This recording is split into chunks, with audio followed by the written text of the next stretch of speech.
বন্ধুরা নামার চেষ্টা করছি। ঠান্ডা পানি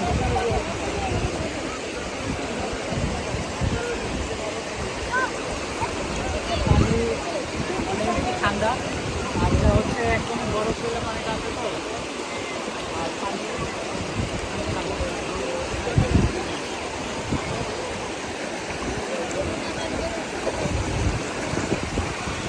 অনেক শেওলা আছে, তার জন্য পাথর স্লিপ থাকতে